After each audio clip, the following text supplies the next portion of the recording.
Hello दोस्तों, welcome back. आज हम लोग पढ़ने जा रहे हैं अपना यूपी टीजीटी इंग्लिश का मॉक टेस्ट सीरीज, जिसमें दोस्तों आज हम लोग पढ़ेंगे एकदम बेसिक स्टार्टिंग से। आज हम पढ़ेंगे विलियम शेक्सपियर के बायोग्राफी के बारे में, उनके जीवन के बारे में। हम यहाँ डिटेल से मॉक टेस्ट देखेंगे और ये मॉक टेस्ट ऐसा है, इसमें आपका लिटरेचर है, ग्रामर है, प्लस आपका साथ में वोकेबलरी सेक्शन का भी इसमें साथ में लिया गया है। तो पूरी वीडियो को आप अच्छे से देखिएगा। तो देखिए, पहला क्वेश्चन आपके यहाँ पे स्टार्ट होता है। कह रहा है कि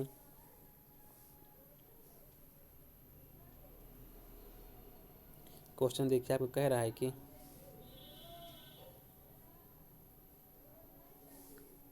कह रहा है विलियम शेक्सपियर वॉज बॉर्न। कह रहा है विलियम शेक्सपियर का जन्म कहाँ हुआ था। क्या इनका जन्म लंदन में हुआ था, स्ट्रेटफोर्ड अपॉन एवन में हुआ था, या ऑक्सफोर्ड में हुआ था, या कैम्ब्रिज में हुआ था। तो देखिए, आपका आंसर यहाँ सामने लिखा गया, आप सब जानते हैं। विलियम शेक्सपियर का जन्म हुआ था यहाँ पे स्ट्रेटफोर्ड अपॉन एवन में हुआ था। कभी कभी आपका यहाँ पे जो आपका ऑप्शन आता है एग्जाम में, वहाँ पे स्ट्रेटफोर्ड अपॉन नहीं, यहाँ पे ऑन कर देता है। लेकिन आपको हमेशा चूज करना अपना आंसर यहाँ पे स्ट्रेटफोर्ड अपॉन ए1 की बात करेंगे। आगे बढ़ते हैं हम लोग। देखिए, इसके बारे में यहाँ पे बेसिक डिटेल्स थोड़ा दिया गया है, इसको थोड़ा समझिएगा आप लोग अच्छे से। क्या रहा यहाँ पे, शेक्सपियर वॉज बॉर्न इन 1564। क्या विलियम शेक्सपियर का जन्म कब हुआ था? 1564 में हुआ था। और कहाँ हुआ था? स्ट्रेटफोर्ड अपॉन एवन में इनका जन्म हुआ था, जो कि क्या है, वर्बिकशायर में है, जो कि वर्बिकशायर में है। He is called the bard of Avon. इनको हम लोग क्या कहते हैं? बार्ड ऑफ एवन भी कहते हैं, एवन का कवि भी कहा जाता है। देखिए, बर्विकशायर क्या है, वहाँ का एक ज़िला है जिसमें एक गांव है, मोहल्ला मार्केट है, जिसका नाम है स्ट्रेटफोर्ड अपॉन एवन। उनका जन्म वहाँ पर हुआ था। आगे बढ़ते हैं हम लोग। देखिए, यहाँ पे कह रहा है कि थोड़ा पॉइंट बताया गया आपका।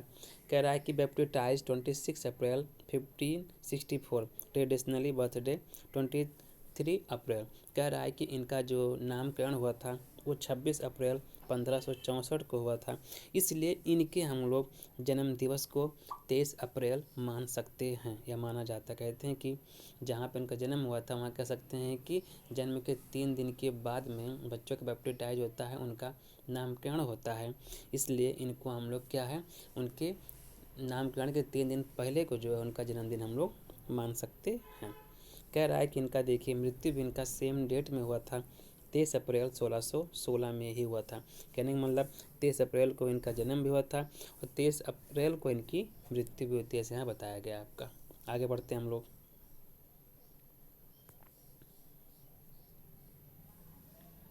क्वेश्चन आपका यहाँ पे नेक्स्ट आ रहा है।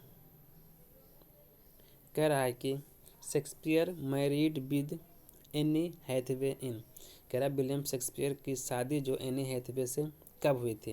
1580 में हुई थी, 82 में हुई थी, 90 में हुई थी, या हुई थी 1600 में। तो आप सभी लोग जानते हैं इनकी शादी एनी हैथवे से 1582 में हुई थी, 1582 में हुई थी। आगे बढ़ते हैं हम लोग। इसमें कुछ यहाँ पे बेसिक डिटेल्स बताया गया है आप सबके लिए। कह रहा है कि he married means William Shakespeare, he married at 18, Anne was 26। कह रहा है जब इनकी शादी हुई थी एनी हैथवे से तो उस समय विलियम शेक्सपियर 18 साल के थे और एनी हैथवे 26 साल की थी। कह सकते हैं कि एनी हैथवे इनसे 8 वर्ष की बड़ी थी।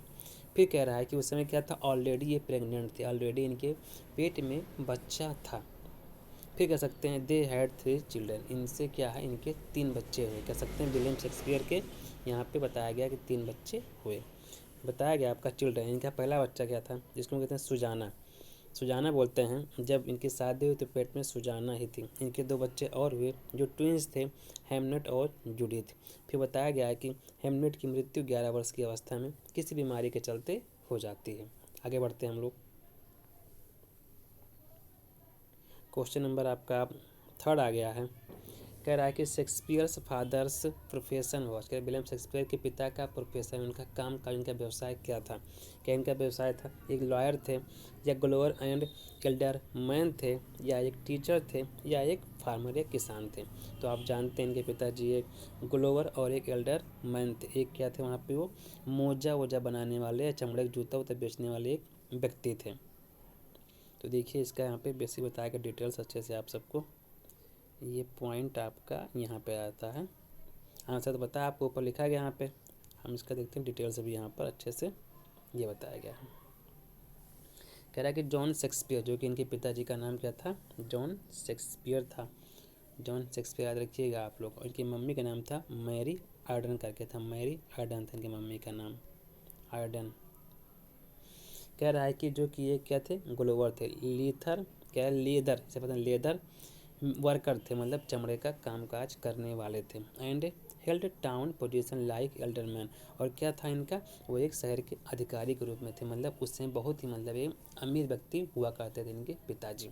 फिर कह सकते हैं यहाँ पे हम family faced financial issues later, उसके बाद में इनको कुछ पारिवारिक गरीबी का सामना भी करना पड़ा, प्रॉब्लम थोड़ा आ गई थी। फिर क्या हुआ, William possibility left school early, इसलिए विलियम शेक्सपियर की पढ़ाई जो है प्रारंभिक काल में इनकी छूट जाती है, क्योंकि इनकी लाइफ में क्या हुआ था, थोड़ा सी समस्या परिवार में आ गई थी पैसे वैसे की, इसलिए इनकी पढ़ाई छूट जाती है। आगे बढ़ते हैं हम लोग। कह रहा है क्वेश्चन आपका यहाँ से ज़्यादा बनता है, आपको डायरेक्ट क्वेश्चन आपके एग्जाम में आ जाता है। क्वेश्चन आपका यहाँ पर अब 4th आ गया है।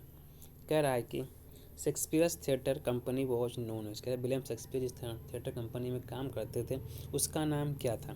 क्या उसका नाम लॉर्ड चैम्बरलेन्स मैन था, जो कि पहले था, बाद में इसका नाम किंग्स मैन हो गया, क्या ये था, या ओनली ग्लोब प्लेयर्स था, या रोज थिएटर कंपनी था, या स्वान प्लेयर्स था। तो आप लोग आंसर जानते होंगे, इनका हो जाएगा आंसर पहला, लॉर्ड चैम्बरलेन्स था, इसका बाद में नाम जब किंग लियर्स गद्दी पाए तो उनका नाम पड़ गया वहाँ पे किंग्स मैन।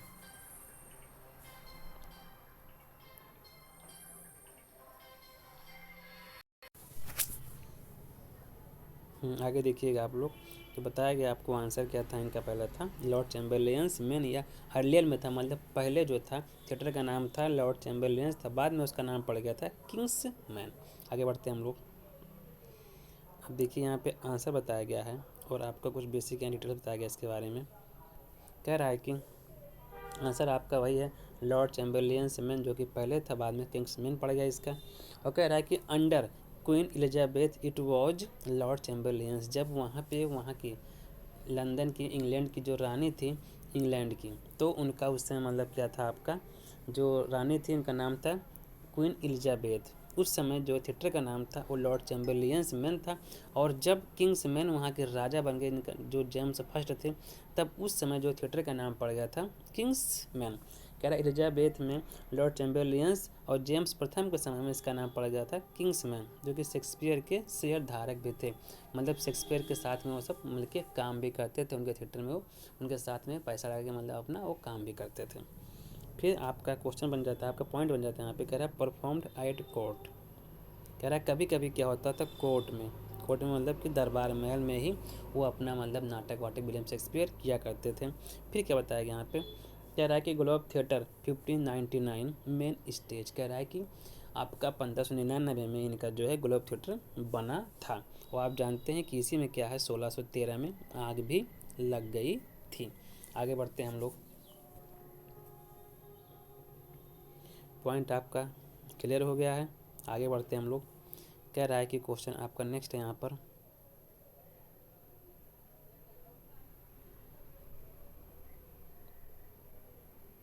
ठीक, कह रहा है कि the famous open air theatre where most plays were staged in, कह रहा है कि वो कौन सा थिएटर जैसे खुला थिएटर था और जहाँ इनके अधिकतर नाटक वहाँ पे प्ले हुए खेले गए, वो कौन सा थिएटर था, ग्लोब थिएटर था, रोज थिएटर था, या स्वान थिएटर था, या ब्लैक फायर्स था, जिसे फ्रायर बताया गया यहाँ पे।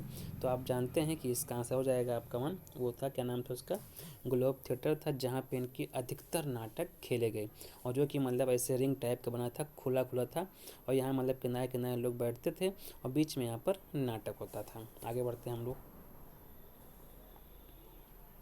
अब देखिए यहाँ पे इसका जो है कुछ पॉइंट है जो क्लियर करना है आप सबको।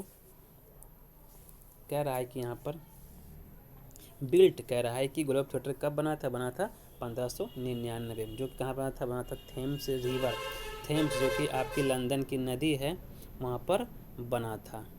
ठीक। फिर ब्रंट, इसमें आग कब लग गई, इसमें आग लग गई थी 1613 में। ड्यूरिंग कब लगी थी, हेनरी 8 का उसमें परफॉर्मेंस हो रहा था, उसी टाइम से क्या है वहाँ पर आग लग गई थी। शायद कोई मतलब मसाला वसाला ऊपर गई थी, उसी से उसमें आग लग गई थी, या कह सकते हैं कोई छोटा मोटा मतलब वहाँ पे पटाखा या बम विस्फोट जो कि मतलब प्ले के समय से वैसे खेलने के लिए होता है हुआ, फिर वहाँ पे उसमें वो आग लग गया था उसमें। फिर कह रहा पॉइंट क्या कह रहा है, ग्राउंडिंग्स स्टूड इन यार्ड, कह रहा मतलब क्या है वो एकदम खुला थिएटर था और किनारे किनारे लोग बैठ करके उसी आंगन में प्ले को देखते थे। रिबिल्ट लेटर, फिर बाद में इसको बना भी दिया गया, बताया गया ऐसा यहाँ पे। कह रहा है कि ये क्वेश्चन बार बार रिपीट हुआ, इस पर आपको अच्छे से गौर करना है, ध्यान देना है। आगे बढ़ते हैं हम लोग इसमें। अब क्वेश्चन आपका यहाँ पे आ रहा है 6 है, कह रहा है शेक्सपियर रोट अप्रोक्सीमेटली, क्या शेक्सपियर ने लगभग कितने मतलब सोनेट्स कितने प्ले लिखे हैं। क्या इनका 37 प्ले और 154 सोनेट्स इन्होंने लिखा है, या 40 प्लेज एंड 120 सोनेट्स लिखे हैं, या 30 प्लेज ओनली लिखे हैं, या लिखे 25 प्लेज एंड 200 सोनेट्स लिखे हैं। तो आप जानते हैं कि इसका आंसर हो जाएगा, इन्होंने लिखा है 37 प्ले लिखा है और लिखा 154 इन्होंने सोनेट्स लिखे हैं। आगे बढ़ते हैं हम लोग। यहाँ पे आंसर के साथ में आपको कुछ पॉइंट मिलेगा आपको समझने के लिए अच्छे से। आंसर बताया गया आपका 37 प्लेज था इनका, 154 इनका सोनेट्स था। कह रहा है अबाउट 37 और 38 प्लेज कम्स कोलेबोरेटेड, इनका देखिए 36 जो था आपका, 37 कह सकते हैं हमारा ओरिजिनल प्ले था, और इनका वैसे जानते हैं बताया जाता है 39, लेकिन इसमें जो 2 था आपका वो मतलब जो था कोलेबोरेट करके लिखा गया था, इसलिए उसको ज़्यादा मान्य नहीं किया जाता, इनका ओरिजिनल इसको हम लोग प्ले नहीं कह सकते हैं। और इनका 154 साउंड था जो कि मतलब क्या है 1609 में उसको पब्लिश किया गया था, उसका पहला वहाँ पे फर्स्ट प्लेस का पब्लिकेशन वहाँ पर हुआ था। जो क्या था इसमें 2 लॉन्ग पोएम्स भी बताया जा रहा है कि वो भी थी इसमें। आगे बढ़ते हैं हम लोग।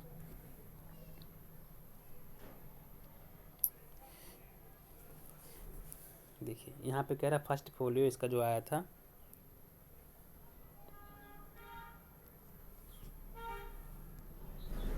जो इसका फर्स्ट फोलियो आया था कह रहा है कि आपका 1623 में किसका प्लेस का आया था, और जो इनके सोनेट थे वो 1609 में ही पब्लिश हो गए थे, ध्यान दीजिएगा।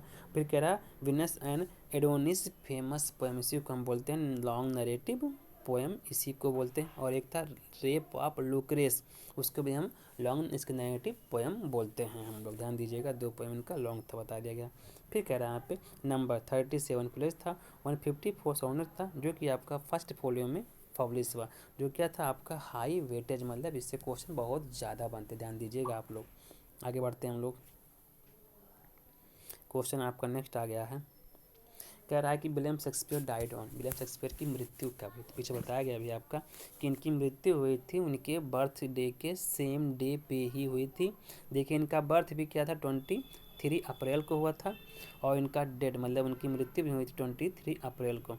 इनका बर्थ हुआ था 1654 में हुआ था, मतलब 1654 में हुआ था, और इनकी मृत्यु क्या हुई थी 1616 में हुई थी। बट इनका बर्थ डेट और इनका डाइट डेट मतलब इनका जो मृत्यु डेट था डेथ डेट इनका दोनों सेम है, तो इनका आंसर हो जाएगा आपको 23 अप्रैल 1616 में इनकी मृत्यु हुई थी। आगे बढ़ते हैं हम लोग। पॉइंट भी यहाँ पर है कुछ साथ में आपके लिए। कह रहा है कि इनकी मृत्यु डाइड एट 52 इन स्ट्रेटफोर्ड, कह रहा है कि इनकी मृत्यु 52 वर्ष की अवस्था में कहाँ पर हुई थी, स्ट्रेटफोर्ड में हुई थी। और इनको बरीड इनको दफनाया कहाँ गया था, होली ट्रिनिटी चर्च में इनको दफनाया गया जो कि स्ट्रेटफोर्ड में ही है। और क्या था ग्रेवस्टोन हाइज कास्ट, उनके ग्रेवस्टोन जहाँ उनको दफनाया गया था उनको बरी किया गया था, वहाँ पर उन्होंने कुछ मतलब ग्रेवस्टोन मतलब कुछ पत्थर में लिखवा भी दिया, उसको हिप्टअप बोलते हैं कि जो इस पत्थर को छुएगा उसको श्राप मिलेगा, ऐसा लिखवा दिया गया वहाँ पर। आगे बढ़ते हैं हम लोग। फिर कह रहा है same date as traditionally birthday, कह रहा है कि सेम डेट मतलब इनका बर्थ डेट भी 23 था और इनका डेथ डेट भी उनका 23 ही था, बताया गया ऐसा यहाँ पर। फिर कॉज अननोन पॉसिबिलिटी टाइफाइड, इनकी मृत्यु कैसे हुई थी, कह सकते हैं कि लोग कहते हैं कि टाइफाइड मलेरिया बुखार से इनकी मृत्यु हुई थी। आगे बढ़ते हैं हम लोग। यहाँ देखने चाहिए टिप क्या, क्या death date and birth date दोनों आपका सेम है, जिसको आप आसानी से याद कर सकते हैं। आगे बढ़ते हैं हम लोग। अब यहाँ पे क्या बोल रहा है आपका पॉइंट बन रहा है, क्या शेक्सपियर जो है यहाँ पे Shakespeare retired to Stratford around, कह रहा है विलियम शेक्सपियर स्ट्रेटफोर्ड वापस कब गए। इनकी डेट क्या थी, क्या 1610 से लेकर 1613 कह सकते हैं इसको, या हम लोग इसमें से कोई भी कह सकते हैं। तो आपको कंफर्म होगा कि रिटायरमेंट स्ट्रेटफोर्ड अपने वापस कब गए, तो गए थे यहाँ पे 1610 से लेकर 1623 में वो अपने वहाँ चले गए थे। और कह सकते हैं इनका जो लास्ट कंप्लीट प्ले था, इसको आप बोलते हैं यहाँ पे टेम्पेस्ट, वो बोलते हैं इनका हम लोग रिटायरिंग, उनका मतलब प्ले, इसको हम लास्ट प्ले बोलते हैं, जो कि रिटायर के समय उन्होंने इसको पूरा किया था, इसको लिखा था। आगे बढ़ते हैं हम लोग। पॉइंट है आपका यहाँ पर, कह रहा है कि इनका देखिए रिटायरमेंट कब था, 1610 से लेकर 1613 के में इनका था। कह रहा after 1630 he wrote less and lived in Stratford till death, कह रहा है कि 1613 के बाद में उन्होंने बहुत कम ही जो है कुछ लिखा, और इनकी मृत्यु कहाँ है, स्ट्रेटफोर्ड में उसी टाइम पे हो गई। कह रहा है कि वो हो गई, मतलब इनकी मृत्यु जानते हैं आप 1616 में, लेकिन कह सकते हैं कि स्ट्रेटफोर्ड में इनकी मृत्यु हुई, ऐसा बताया गया। The Tempest is seen as favour, कह सकते हैं टेम्पेस्ट को इनका जो है हम लोग क्या है, विदाई नाटक भी इनको हम कह सकते हैं, इनका लास्ट प्ले भी हम लोग इसको कह सकते हैं टेम्पेस्ट को। पॉइंट क्या कह रहा है, Prospero gives up magic, Prospero क्या करता है, टेम्पेस्ट में अपनी जादुई छड़ी को तोड़ देता है, कह सकता है, कह देता है कि अब हमारा अब खेल खत्म हो गया। Last year focus on family, उन्होंने क्या था, अपने जीवन के अंतिम समय विलियम शेक्सपियर ने अपने फैमिली के ऊपर ध्यान दिया, या पैसे के ऊपर स्पेशली उन्होंने ध्यान दिया था। आगे बढ़ते हैं हम लोग।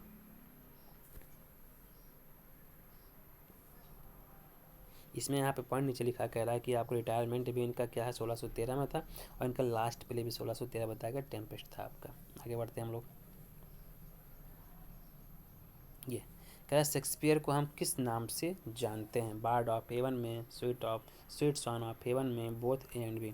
तो आप जानते हैं विलियम शेक्सपियर को हम लोग बार्ड ऑफ हेवन के नाम से जानते हैं, कह सकते हैं कि एवन का इनको कभी बोलते हैं, बार्ड ऑफ एवन। आगे बढ़ते हैं हम लोग। यहाँ पे कुछ पॉइंट भी दिया गया है, थोड़ा क्लियर कर लेते हैं इसको हम लोग अच्छे से। ये है, देखिए यहाँ पे बोथ बता दिया गया, बोथ कह रहा है यहाँ पे इनको दोनों बताया गया है कि इनको बार्ड ऑफ एवन भी बोलते हैं और स्वीट स्वान ऑफ एवन भी बोलते हैं। पॉइंट एकदम से अच्छे से क्लियर कर लीजिएगा इसको आप लोग। यहाँ पे बी है, कह रहा है Ben Jonson called him sweet swan of Avon, कह रहा है जो स्वीट सॉन ऑफ एवन है, ये इनको बेन जॉनसन ने कहा था, इस नाम से पुकारा था। और नेशनल पोएट ऑफ इंडिया, इनको हम क्या है, इंग्लैंड का नेशनल पोएट कहते हैं, किसको, विलियम शेक्सपियर को कहते हैं। आगे बढ़ते हैं हम लोग। इसका पॉइंट अभी कुछ और क्लियर करना है भी आप सबको, ये पॉइंट है इसका। कह रहा है कि 23 अप्रैल इंग्लिश लैंग्वेज डे, क्या 23 अप्रैल जो जब इनका जन्म हुआ तो हम लोग क्या उस दिन इंग्लिश लैंग्वेज डे के रूप में भी सोचिए मनाया जाता है। इन्होंने लगभग 1700 वर्ड्स अपने इंग्लिश लिटरेचर में दिए हैं, ऐसा कहा जाता है। जो आप नाउन से वर्ब, वर्ब से नाउन, ये सब चेंज करते हैं, ये सब विलियम शेक्सपियर की ही देन है। फिर क्या कर सकते हैं, यहाँ पे इनका निक नेम और इनका कंट्रीब्यूशन बहुत ज़्यादा फेमस है। आगे बढ़ते हैं हम लोग। क्वेश्चन नंबर आपका अब यहाँ पर 10 आ गया है, जो कि लिटरेचर का लास्ट। इसके बाद हम ग्रामर देखेंगे, बहुत अच्छे से ग्रामर देखेंगे हम। कह रहा first folio was published in, कह रहा फर्स्ट फोलियो इनका पब्लिश कब हुआ था, 1623 में हुआ था, 1609 में हुआ था, 1616 में हुआ था, या 1600 आपका बताएगा 99 में हुआ था। तो फर्स्ट फोलियो आप जानते हैं इनका रिलीज हुआ था 1623 में। ये है पॉइंट आपका। कह रहा है कि इनका जो फर्स्ट फोलियो था, जिसमें क्या थे 30 यहाँ पे 6 बताया गया प्ले, जो कि उनकी आफ्टर मतलब क्या मृत्यु के बाद इसको पब्लिश किया गया था, उसमें था। और क्या प्रिजर्व्ड मेनी व, जिसमें क्या कई कार्य बचाए गए, मतलब कई को मतलब जानते करते हैं आप लोग। 39 था, जिसमें 2 को हटाया गया था, एक पेरिकल्स था, एक आपका किंग्स मैन से कुछ करके था आपका, वो सब हटा ही दिया गया था यहाँ पे। उसके बाद में कह रहा है कि without folio many plays lost, कह रहा है कि क्या है, बहुत से ऐसे इनके प्ले थे जो लॉस्ट हो गए, उनको पब्लिश ही नहीं किया गया, ऐसा बताया गया है। जो कि divide into comedies, tragedies, histories में मतलब इनके प्ले को सबको बांट दिया गया था। ध्यान दीजिएगा 1623 है आपका, इनके खास करके स्पेशली आपके ये जो इनका फर्स्ट फोलियो जो इनका प्ले है उसके लिए है, और जो 1609 था उनका जो आपका सोनेट पब्लिश हुआ था वो उसके लिए यार यहाँ पर है। आगे बढ़ते हैं हम लोग। अब हम लोग का ग्रामर का सेक्शन चालू होता है अच्छे से। यहाँ पे अब आज देखना है हम लोग को। तो पहला क्वेश्चन बन रहा है, देखिए ग्रामर का सेक्शन है।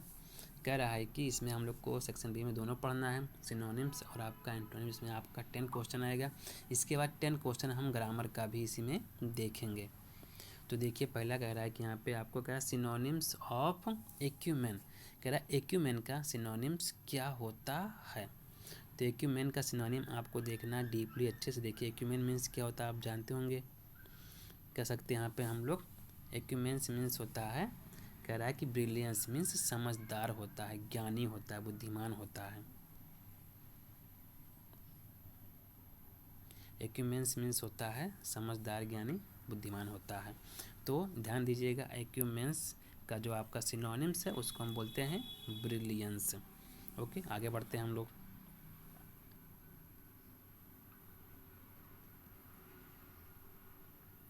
अब यहाँ पे कुछ स्पेशल पॉइंट दिया गया आप सबके लिए, गौर करना है।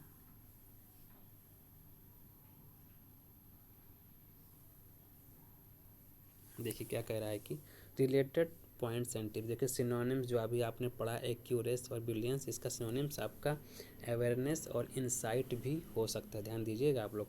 और इसका इंटोनिम्स क्या होता है आपका स्टुपिडिटी और इग्नोरेंस होता है। देखिए रिलेटेड पॉइंट्स जो होता है आपके नॉलेज को बढ़ाने का काम करता है। तो आपको ज़रूरी है कि एक्सप्लेनेशंस और पॉइंट्स को आप स्पेशली कहीं नोट कर लें या उसको अच्छे से आप लोग माइंड में सेट कर लें। तो आपने पढ़ा एक्यूरेंस एक, तो इसका देखिए आपने, और इसका यहाँ बता देगा आपको अच्छे से। आगे बढ़ते हैं हम लोग। फिर कह रहा है यहाँ पे कि एंटोनिम ऑफ एडहेयर। कह रहा है एडहेयर वर्ड का जो होता है विलोम शब्द क्या होता है। एडहेयर में जानते हैं आप लोग क्या होता है, घृणा करना होता है या दूर भागना होता है।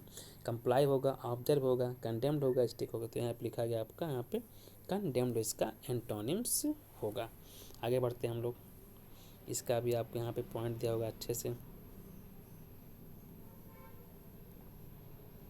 ये दिया गया आपका। कह रहा है कि अधेयर मीन्स टू स्टिक और फॉलो स्ट्रिक्टली। कह रहा है अधेयर मीन्स क्या होता है, चिपकना या सख्ती से पालन करना होता है। तो कह रहा है कि यहाँ पे इसका सिनोनिम क्या आएगा आपका, कंप्लाई होगा या आप चलो, हमने गलती से घृणा करना बोल दिया था लेकिन वो गलत हो गया था आपका, ध्यान दीजिएगा गलती से हो जाता है कभी कभी, क्योंकि आप जानते हैं एभोर मीन्स होता है घृणा करना, उसी से वर्ड हमारे दिमाग में चल रहा था तो इससे हमने इसको बोल दिया था, सॉरी उसके लिए।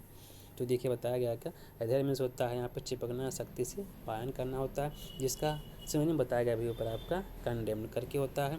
और बताया गया आपका देखिए सिनोनिम्स आपका यहाँ पे कंप्लाई या ऑब्जर्व भी होता है, और इसका एंटोनिम्स होता है कंडेम्ड और डिसजॉइन। ऊपर शायद गलत बोल दिया, फिर हमने कहा कि इसका हमें एंटोनिम समझना था, जानना था, तो इसका हमारा कंडेम्ड होता है, यहाँ पे डिसजॉइन होता है। आगे बढ़ते हैं हम लोग।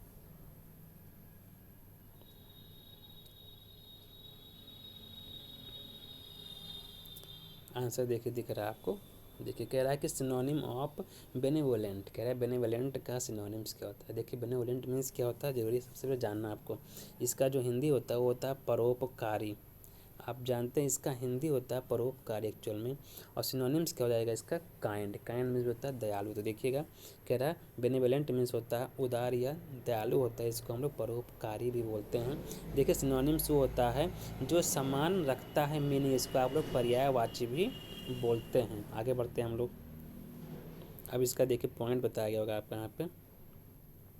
कह रहा है कि इसका इसका आपका एंटोनिम क्या बन जाएगा आपका, बेनेवोलेंट और आपका क्रूअल, ये दो वर्ड बन जाएगा इसका एंटोनिम्स। आगे बढ़ते हैं हम लोग। देखिए कह रहा है बेन मीन्स होता है, बेन का रूट मीनिंग होता है गुड। बेनेवोलेंट मीन्स क्या होता है आपका बताया गया परोपकारी या दयालु होता है। आगे बढ़ते हैं हम लोग।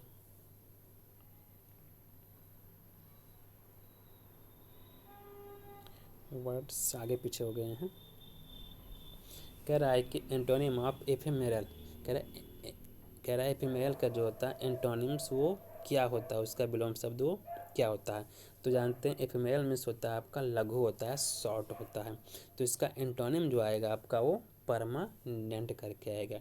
इसको हम लोग अस्थायी बोल सकते हैं, और इसका एंटोनिम बनेगा आपका यहाँ परमानेंट, इसको बोलते हैं हम लोग अस्थायी बोल सकते हैं यहाँ पर। आगे बढ़ते हैं हम लोग। तो देखिए यहाँ पे इसका आंसर लिखा गया आपके सामने क्लियरली अच्छे से।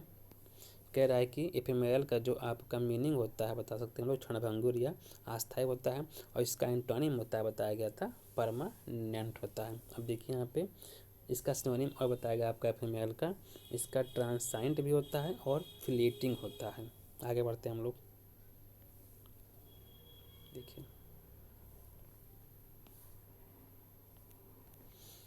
कह रहा सिनोनिम्स ऑफ इनविडुअस, इनवी लिखा है डिवस, डिवस। कह रहा है कि इसका जो है सिनोनिम्स क्या होगा। जानते हैं इसकी मीनिंग क्या होती है, गलत या अशुद्ध होता है। तो यहाँ पे अनफेयर, जिसको आप लोग बोल सकते हैं गलत या अशुद्ध, तो इसका यहाँ पे सिनोनिम्स हो जाएगा। देखिए आपका आंसर भी यहाँ पर दिया गया। आगे बढ़ते हैं हम लोग। पॉइंट्स दूर दूर कर दिए गए हैं। कह रहा है कि इसका हमारा यहाँ पे कह रहा है आपका इनविडिवस मीन्स होता है ईर्ष्या करना या पैदा करना या अन्यायपूर्ण, गलत बताया गया आपका। इसका सिनोनिम्स बताया गया आपका अनफेयर होता है। और इसका यहाँ पे एंटोनिम बताया गया आपका फेयर होता है या जस्ट होता है। आप जानते हैं एंटोनिम्स क्या होता है, हमेशा उस वर्ड का विपरीत या उसका उल्टा वर्ड्स होता है। तो ध्यान दीजिएगा आप लोग, इस पॉइंट को आप लोग लिख लीजिए, कहीं से क्लियर कर लीजिएगा। जो भी सिनोनिम्स आए, जो भी एंटोनिम्स आए, जो भी वोकैबुलरी आएगा, वो आपके एग्जाम ओरिएंटेड आए, कुछ भी आपका बाहर से कुछ चीज़ यहाँ पर नहीं दिया जाएगा आपका। आगे बढ़ते हैं हम लोग। कह रहा है आप यहाँ पे, कह रहा है एंटोनिम ऑफ मिलीगेट। कह रहा है मिलीगेट का एंटोनिम्स क्या होता है। देखिए मिलीगेट मीन्स होता है चीज़ों को कम करना, और इसका एंटोनिम क्या आएगा, आप जहाँ तक मानेंगे आप, यहाँ पे एग्रेवेट मीन्स बढ़ाना होता है, क्योंकि लेसन मीन्स भी कम होता है, रिड्यूस मीन्स कम होता है, और सूथ मीन्स भी कम होता है। तो इसका एंटोनिम हो जाएगा आपका यहाँ पे एग्रीवेट। अब देखते हैं इसका हमारा आंसर क्या आएगा। एग्रीवेट दिया है आपका, जो कि मिलीगेट का आपका एंटोनिम होता है। अब देखिए यहाँ पॉइंट क्या बताया गया आपका, रिलेटेड पॉइंट बताया गया आपका यहाँ पे इसके लिए। कह रहा है कि मिलीगेट मीन्स होता है मेक लेस सेवर, क्या है कुछ कम या हल्का करना होता है, जिसका एंटोनिम क्या होता है एग्रीवेट बढ़ाना होता है। फिर यहाँ पे पॉइंट जगह रखी, इसी का हमारा आपका सिनोनिम्स क्या बन सकता है, एलिविएट बन सकता है या इजी बन सकता है। ये क्या है, दोनों मिलीगेट के आपके यहाँ पर ये सिनोनिम्स हैं मिलीगेट के। आगे बढ़ते हैं हम लोग।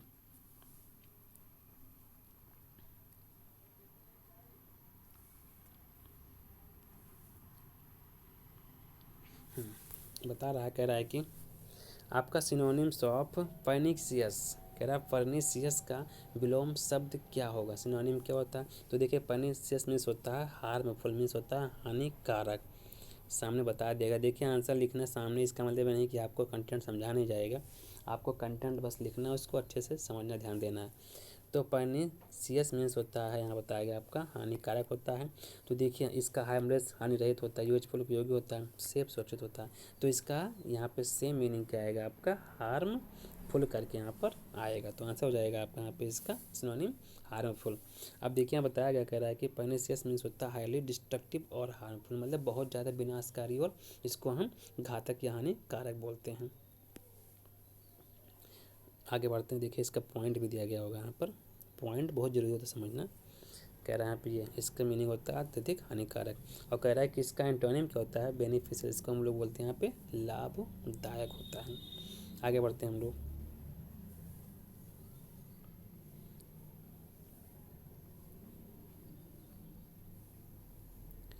पॉइंट भी दिखा दें सामने। कह रहा देखिए, कह रहा है क्यूजोटिक, क्यूजोटिक कह रहा है कि आपका इसके एंटोनिम बताना है। तो देखिए इसका एंटोनिम क्या हो जाएगा, आप जानते हैं क्यूजोटिव मीन्स होता है आपका, जिसे कह सकते हैं अव्यवहारिक। तो इसका एंटोनिम आएगा आपका बताएगा यहाँ पे प्रैक्टिकल, जिसकी मीनिंग होती है व्यवहारिक। तो ध्यान दीजिएगा। रियलिस्टिक जानते हैं आप लोग, यथार्थवादी होता है। रोमांटिक जानते हैं आप लोग होता है ड्रीमिंग, जो सपनित होता है, जानते हैं आप लोग। तो कह रहा है कि ऑब्जेक्टिव मीन्स होता है आपका यहाँ पे एक्सीडिंग, रियलिस्टिक और अनरियलिस्टिक। कह रहा है कि यहाँ पे क्या है आपका, कह रहा है कि क्यूजेटिव मीन्स होता है अत्यधिक आदर्शवादी व्यवहारिक होता है, और इसका जो आपका एंटोनिम बन जाएगा आपका प्रैक्टिकल, इसको हम लोग व्यवहारिक कहते हैं हिंदी में।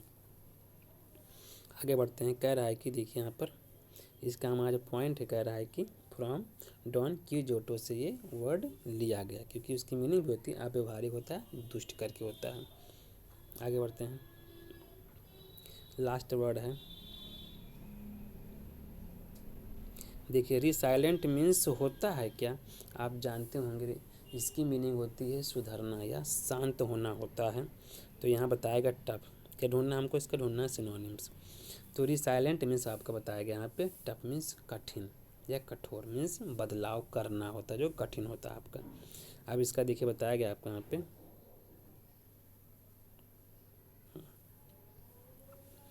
कह रहा है कि आपने ऊपर पढ़ा अभी, रिसाइलेंट मीन्स होता बताएगा ठीक, जल्दी ठीक होने वाला या मजबूत, जल्दी ठीक होने वाला या मजबूत, रिसाइलेंट कह सकते हैं यहाँ पे हम। रिकवर करना कठिन भी है और क्या है, जल्दी करने योग्य है। और इसका आपका यहाँ पे सिनोनिम्स आएगा टफ। अब इसका देखिए एंटोनिम बताया गया आपका, फ्रेगिल होता है, इसकी मीनिंग होती है थकावट या थकना। आगे बढ़ते हैं हम लोग। अब इसका कम आज का लास्ट वर्ड है ओके में। कह रहा है कि यहाँ पे एंटोनिम ऑफ टेसिटर्न, इसका एंटोनिम क्या होगा। देखिए टेसिटर्न मीन्स होता है, आप जानते होंगे कि कम बात करने वाला होता है, और इसका एंटोनिम बन जाएगा, आपको बताएगा टॉकेटिव मीन्स बात करने वाला होता है। तो देखिए वर्ड मीनिंग, जब आपको सही प्रकार से वर्ड मीनिंग याद रहेगा तभी आप चीज़ों को समझ पाएंगे। तो ज़रूरी जितना अधिक आपसे वर्ड मीनिंग याद हो जाए, समझ लीजिए उतना आपके इंग्लिश के लिए प्लस वो पॉइंट रहेगा हमेशा। आगे बढ़ते हैं हम लोग।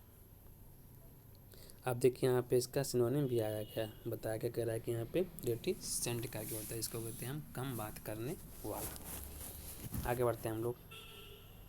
अब हमारा ग्रामर चालू होगा। ये देखिए आंसर नहीं दिखाना आपको तुरंत। कह रहा है one of the best dot dot in the team. कह रहा है कि यहाँ पे आपको कौन सा नाउन आपको यहाँ फिल करना है। प्लेयर आएगा, प्लेयर्स आएगा, प्ले आएगा या प्ले जाएगा।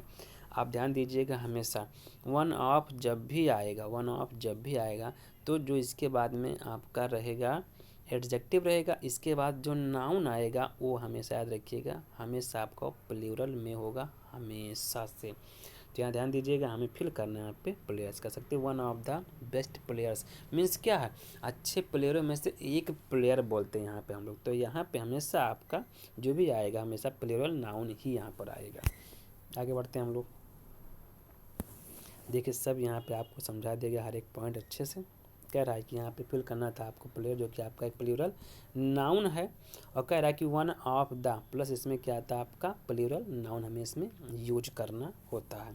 ध्यान दीजिएगा यहाँ पे कह रहा है सब्जेक्ट वर्ब एग्रीमेंट रूल्स, ये मतलब लिया गया है, और इससे रूल्स आपके एग्जाम में बहुत कॉमन, बहुत ज़्यादा पूछे जाते हैं।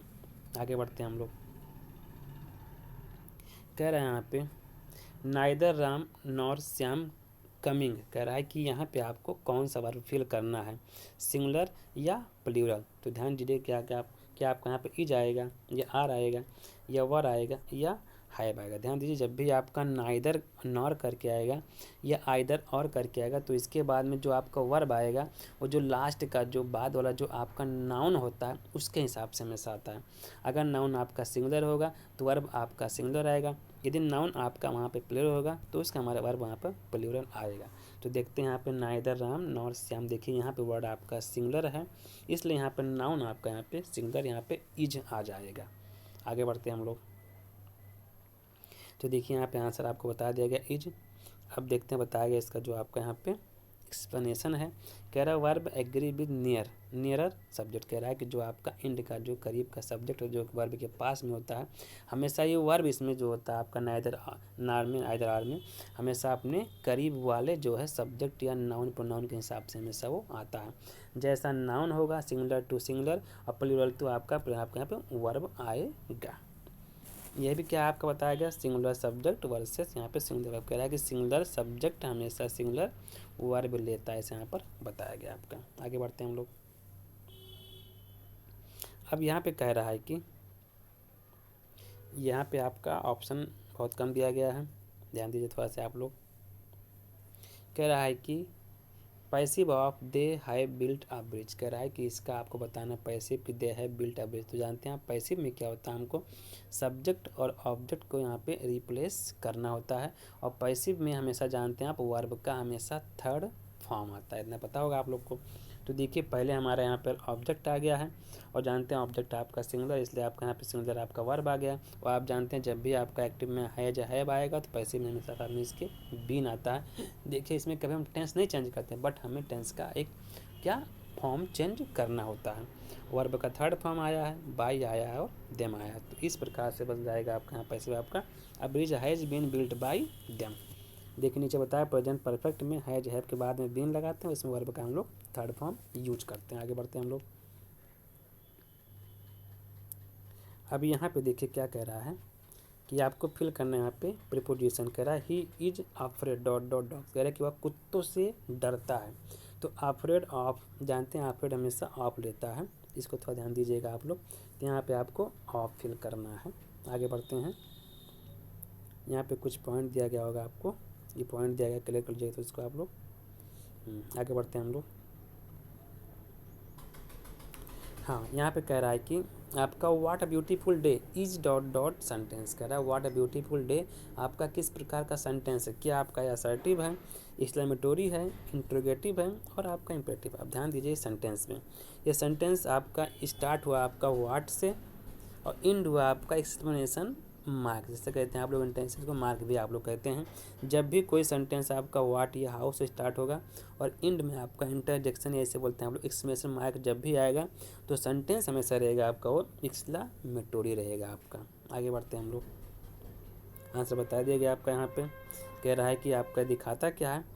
देखिए एक्सक्लेमेटरी सेंटेंस हमारा दिखाता है स्ट्रॉन्ग फीलिंग दिखाता है और एंड विद क्या होता है आपका हमेशा होता है, इसे कहते हैं हम लोग इंटरजेक्शन मार्क या इसे कहते हैं हम लोग एक्सक्लेमेशन मार्क भी इसको हम लोग बोलते हैं। आगे बढ़ते हैं हम लोग। कह रहा है ऐसे क्वेश्चन आपके एग्जाम में अधिकतर पूछे जाते हैं। यहाँ पे देखिए डायरेक्ट बता दिया फिर से आपका।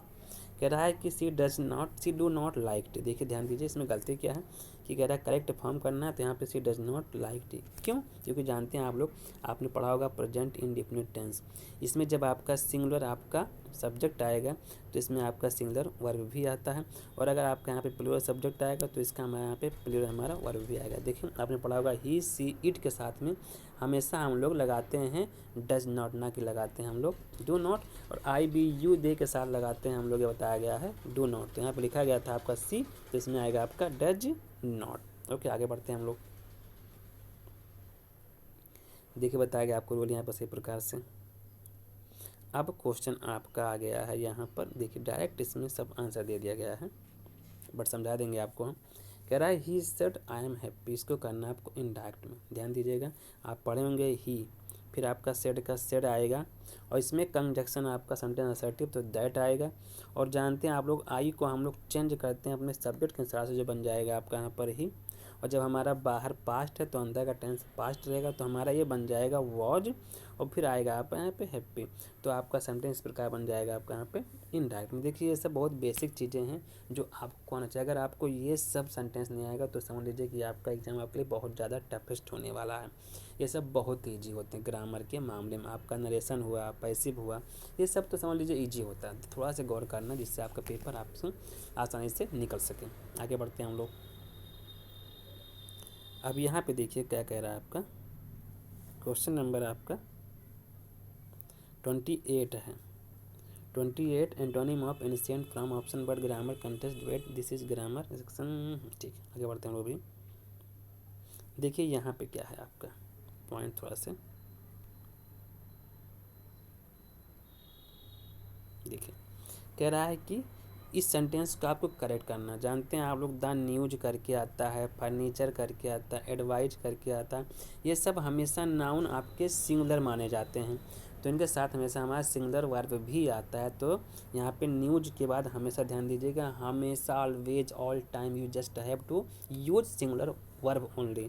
तो यहाँ पे आपको इज करके सेंटेंस को सही कर देना था बस। आगे बढ़ते हैं हम लोग।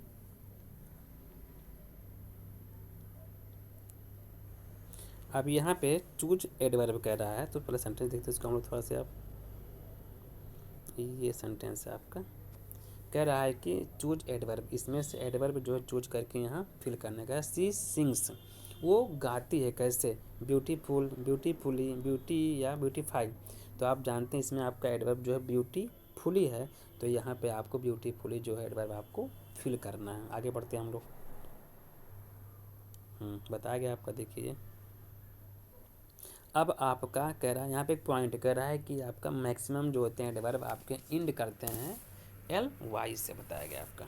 और एडवर्ब करता है क्या है, हमेशा आपके वर्ब को मॉडिफाई करने का काम करता है, उसी के बारे में कुछ न कुछ वो बताने का, कहने का काम करता है कि आपका वर्ब कैसे होता है। फिर कह रहा है फिल कंजक्शन, कह रहा है कंजक्शन फिल करना। कह रहा है he tried dot dot, he tried hard dot dot he failed. देखिए यहाँ पर क्या है, उसने पूरा प्रयास किया, फेल हो गया। लेकिन क्या मीनिंग क्या, लेकिन बट, BUT बट कह रहा है कि उसने पूरा प्रयास किया लेकिन वह फेल हो गया। देखिए बट क्या होता है, चीज़ों को मतलब क्या होता है, विपरीत दिखाता है, कभी ये कभी वो। एंड क्या करता है, चीज़ों को जोड़ देता है। तो यहाँ पे आपको बट फिल करना। जब भी दो विपरीत आपके सेंटेंस के यहाँ पे मीनिंग आए तो समझ लीजिए बीच में आपको लगाना रहेगा बट कंजक्शन, आपको लगाना रहेगा। बट जोड़ने काम, बट तोड़ने काम करता है, एंड जोड़ने काम करता है। जैसे कर सकते हैं हम लोग, किसी पार्टी में आपका मित्र आया लेकिन आपसे नहीं मिला, तो देख लीजिए चीज़ों को तोड़ा।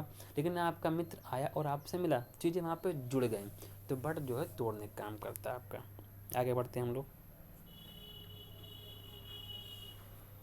तो बताया बट दिखाता है विपरीत मीनिंग। तो आज के लिए इतना ही।